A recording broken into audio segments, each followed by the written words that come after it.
welcome back for a new episode of Staging the City. This is Larissa Kocic with Living Edge Staging, and today I'm here with my guest, Erin B. Thompson, with the B. Murphy team. We are at Lotus 24 in Bothell by MSR Communities. I'm so excited to have you here today, Erin. You've built a reputation for being a go-to agent for builders. Was that a planned move in your career as you were starting out, or did you naturally find yourself drawn to that niche? That's a great question.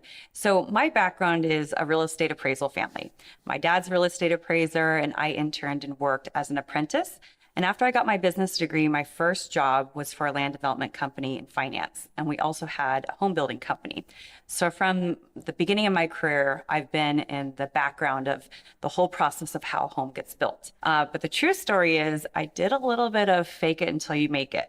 But I'm a very hardworking and really resourceful. So before I'd ever listed my first home, fast forward my career about 6-7 years in real estate in the finance sector, I had the opportunity. I sold 3 communities to a local builder, and I pitched the listings, the listbacks. And I had a resource, my business partner, Peter Murphy, and I picked his brain and put together a fantastic presentation and pitched these investors, and we landed 2 listings, 2 complete communities, and I'd never sold a house.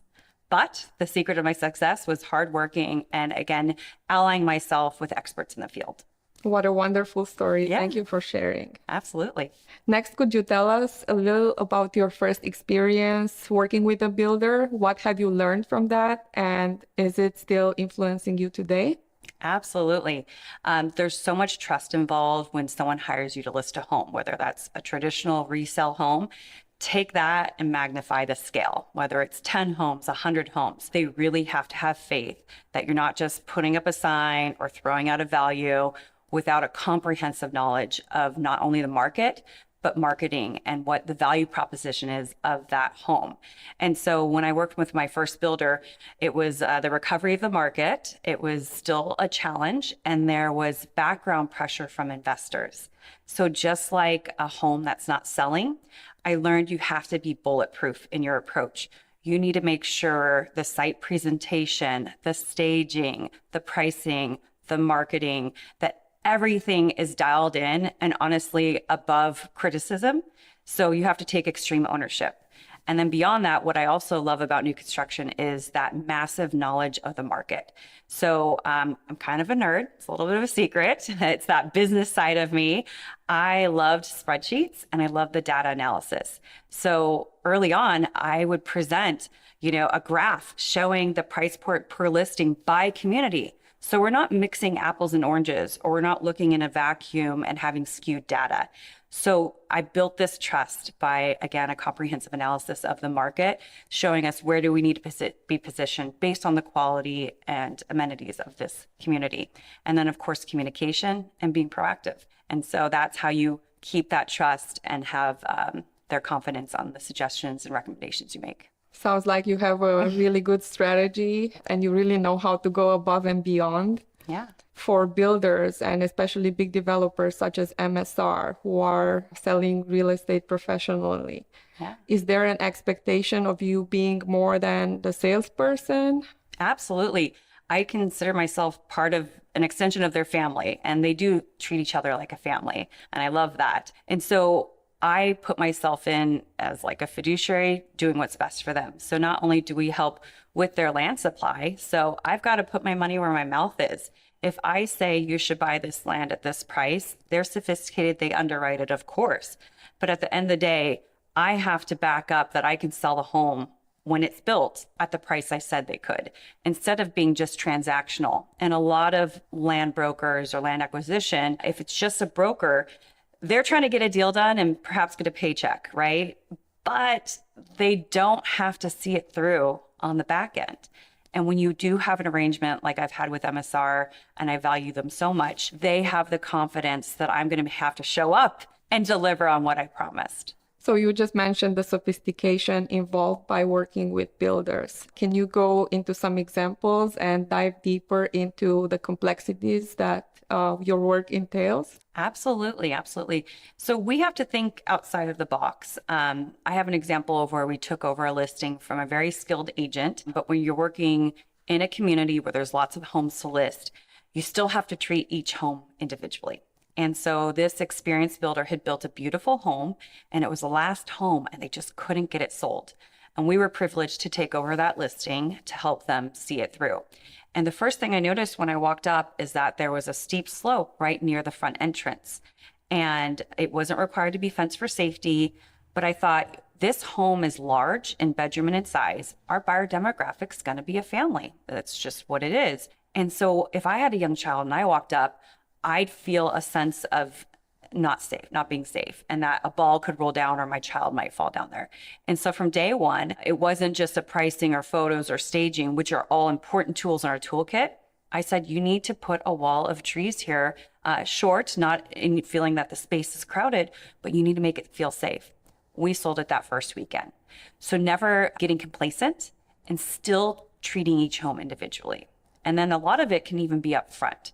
So there's things that we can control and there's things that we can't control.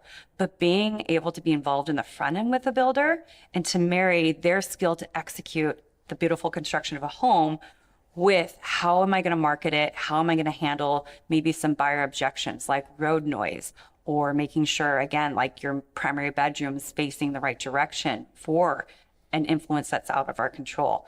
All of these things that we can help being in the beginning end of construction and design really helps set us up for success. So we're not putting Band-Aids on issues later. We've thought of it ahead of time and really helps set that builder up. And I love being involved from the inception of the project. Congratulations. And I think identifying and then addressing these nuances is what really sets you apart when it comes to being successful. I think so. Thank you. And you just briefly touched on tools in your toolkit. Can you tell us more about that? Where does staging fit in? Absolutely. Great question. So it's never one thing that helps sell a house or not sell a house. I say it's the combination of a perfect recipe. And when it all lines up, you're going to get the best results for your client, whether it's a builder or a traditional homeowner who's looking to sell. Staging is a key part of this process. Buying a home is an emotional process. And so staging helps connect that dot. When someone walks into a blank slate, majority of people cannot see the potential. I'm just going to go back real quick to a story. My best friend, right out of college, we're 23, 24, we're young. She buys her first starter townhome with her husband. It had blue carpet, blue drapery. It was hideous. I couldn't see the potential. And one coat of paint, new carpet, drapes gone. It was a whole new home. That was my first time experiencing the vision someone can have. Fast forward, staging can do that. In this example, we're talking about beautifully constructed homes. What staging does, though, is make it an actual home. It helps people envision how to use the space. And it can be a critical tool if we have a floor plan where it could be a challenge for someone walking in to say, how do I maximize that space? It's not obvious. Where do I put the couch? How do I not have a dead, awkward space? And so actually in this home, we talked about extending the dining room in to really maximize the space. And so you have the perfect balance of walkways and functionality. So it really sets the vibe, and it helps that buyer get ready to fall in love and to act. It is not necessarily all logic. They have a budget and whatnot, but getting a buyer to be ready to make an offer is an emotional decision. Thank you for mentioning this example. We had a great experience tweaking this dining area. It was very fulfilling from a stager's point of view to make the most of it, and we're very pleased with the outcome. I want to bring us closer to the topic of buyer persona. This house, for example, was previously staged with a smaller dining, but because of the number of bedrooms in it, we figured we need to cater more for entertaining, for hosting, and Absolutely. That's why we chose a bigger dining, a more elevated area for conversation. Absolutely. I love it. All the seating that we have here, it's actually functional, it's inviting, and it's outside of the box. We're not just looking at square orientations. It's so welcoming. Thank you. So for model homes in particular, how important is the buyer persona, and how do you decide who your ideal buyer would be, who we're going after? Absolutely. It's a great question. We really look at location, the economics of the positioning of the price point, and then the functionality of the house. And that typically we can discern. And then obviously we also get data as the homes sell. So we come into it with our best assumptions and expectations, and then we want to meet and serve those preferences. And then we communicate that to our team members, such as our stager. Yeah. Larissa, I want to talk to you about the upstairs. I love our partnership with staging because there are needs that I have that I don't even realize. For example, we talked about the importance of staging the home for the ideal buyer demographic that we're targeting. And I knew this would be a family home, typically more on a starter to mid-sized family. There's obviously a range of buyers. And upstairs, I really love what you did with the loft area. What you did with the placement and the toys and the bedroom, it was brilliant for who the buyer would be. Tell us more about that. Thank you. Yes, definitely one of the parts where we had the most fun with this staging job. So the loft is set up as a play area / marketplace for kids. Yeah. And the idea of having that there instead of other purposes that typically for a loft would involve a media room, a lounge, sometimes even a workspace, although the feedback on that is mixed, with workspace being in the open. But in this case, we had the smallest of the bedrooms closest to the primary, which made it an ideal fit for a youth or a child's room. Yeah. And initially we set that up for an older kid with a twin bed. Yeah. And then as we kept exploring ideas for the loft and how that play area could look like for the kid, we realized that it could become a lot more interesting by turning the kids' room into a toddler room. I love it. One of my favorite things to do when touring buyers through, if they have their family present, is to ask the kids to pick out their room. And naturally, parents do want their youngest children closest to them. And so by staging it as a nursery style with the play area right there, where the parents can envision the toys out of the way and downstairs, not so much chaos, it was beautiful. Definitely. It's how a family will really live. And I'm so happy that now when we came here to take a look at the place, it was so obvious that kids had played in that loft. Yes. And they're making pizza. That's exactly that is the best indicator that it would work great. Yeah, it's not for show. It's really how someone would use this space. I love it. I'm so happy with how all of this went. And this was only our first ever job together. Can you tell our audience about how you found me? Absolutely. I was touring. I always preview other new homes selling in the area, our competitions, so we know pros and cons and how we're positioned. We have to know inventory. And I was touring a new community here in Bothell, and I was wowed by the staging. I walked in and it felt so luxurious and classy, and I had to know who did the work. And so I reached out and found out it was you and reached out to you. At the same time, I had been using a stager who has done excellent work in the past. With that said, here at Lotus, our first model home install of staging, it got done and it was subpar for a variety of reasons. Quality of the materials, they weren't in good condition, and just overall design and implementation. And this is where we're always stopping and saying, am I doing the best job possible? Is there any area for improvement? Because what worked in the past may not work now. Not only was there a decrease in quality, I'm in a really tough market and I need to even step up my game higher. I need to make these homes shine because they are beautiful, and the staging needs to enhance that, not possibly detract or be neutral. So that's really how I look at it. It needs to even bring it up higher. And so I saw this other staging, your work, and I spoke with my stager, and we even tried to have, I brought her over to see your work, and she was wow. And then I said, can you do this? I love you and I'm loyal and I want to give feedback to see if we can work together.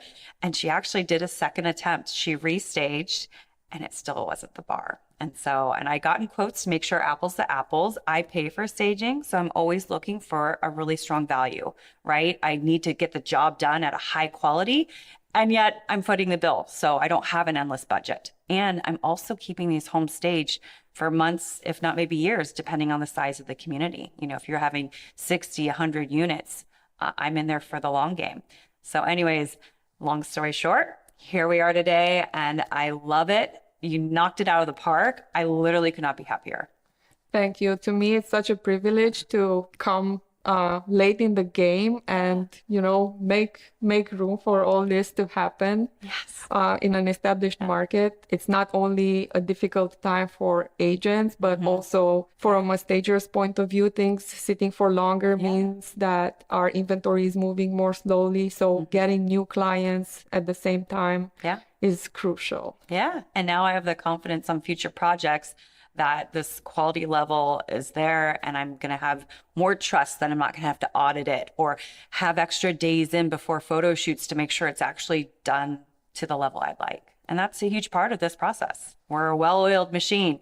We have to wait till the home's done and clean, and then bam, we're staging, we're photoing, we're listing. So we need to trust our partners. The pace is key. Yeah, yes, absolutely. Erin, you talked about how staging can elevate the building. Can you tell us more about the features of these buildings and why it's important to have top-of-the-line staging? So I've been with MSR as a broker for about 7 years now, and they started with just 5 homes, and now they're the fastest growing private development company by Inc. magazine. And the best thing about it is they donate 50% of their profits to charity. So they're a builder with a heart, and I love telling their story to buyers. I say this isn't just a transaction. This is literally for doing good in the world and having a ripple effect. So when you talk about client satisfaction or having a blue tape walkthrough and making sure they're delivering a top-notch product, this is their project of passion. This is outside of their primary business, this home building company. And so I'd love to talk about their high-end features and why your staging just shines here. They go above and beyond. They do, toe kick lighting, undermount lighting. In the kitchen sinks, it's a whole workstation. So it's set in where you can do a drying rack. They've got the beverage rinse station there, illuminated lighting, heated toilets in the primary bedroom. I mean, you name it. And this is all standard. So literally everything you're touching is typically an upgrade for other builders. Secondly, they're pretty much the only builder in the space of customization and pre-sale. Rewind a couple of years and the market's hot. Builders are waiting to release a home until it's done, and then they're saying, okay, bidding war, how many people want to offer, and the highest one gets it. At that time, they stopped doing pre-sales, because if they sell it for $1 million and by the time the home's done and it could have sold for 1.1 million, they're leaving money on the table, and their job is to optimize profits, especially national home builders. MSR came to Washington and said, wait, buyers can't pick their color palette. They can't pick their cabinetry color. There is an unfulfilled niche that needs to be serviced, and we want to be that builder. For good or for bad, as far as profitability, we want to meet the need of that buyer. So here at Lotus, there's 24 paired townhomes, and we were more than 50% pre-sold before our first home was complete. And it's just inspiring to allow buyers to pick out their dream home and to allow some level of customization. And so I'm just really proud to be a partner with this builder. Congratulations. And I didn't know they had such a wonderful backstory. Yeah, it's inspiring. I get goosebumps when I tell buyers about it. Last question, Erin. So you had an already staged home. Walk me through your decision of restaging, and how was this still a good and worth experience? Absolutely. Well, first of all, I got to meet you, and I got to see this amazing product that you put out. But for me, it came down to integrity. You're right. It cost us substantially more money to remove a staged home, to stage from scratch with a new stager. There's different fees in how you're paid, but it came down to doing the right thing. And that's really important to how I operate my business. I have a standard that my clients expect and that I expect of myself. And that wasn't even being questioned, but it wasn't up to my bar, my standard. And that goes through every aspect of my business. So one other example is in Washington State, it's legal to be a dual agent. And there might be very narrow, unique circumstances where that truly makes sense. But for me, when I sit down with a listing consultation with a traditional resale seller, I don't do dual agency. I feel like I'm robbing my client, the seller, of the full value of my services. And selling a home is usually one of the biggest assets a homeowner has. And so I go from being a negotiator with every tool in my toolkit, and I'm like a poker player. I'm going to play whatever cards, and it can translate to 50, 100, hundreds of thousands of dollars in value to this client with all of my tools in my toolkit. And then now I'm just a facilitator. I have my hands completely tied behind my back, and it doesn't feel good. It doesn't feel right. It could be legal and I could make double the money, but I don't do it. What I do instead is I'll have a skilled sales member of my team sit open houses, for example. So if someone walks in and wants to write it up and they're like, Erin, be my agent, I say, I can't, thank you very much, but I have someone and I can get that person to them while they have the emotions and while they're ready to act. And I can still do a top-notch job for my clients and give them the value they deserve. Thank you for sharing this great lesson in integrity with us today. And thank you so much for being my guest. Absolutely. It's been a pleasure. I'm really excited for the future. Me too.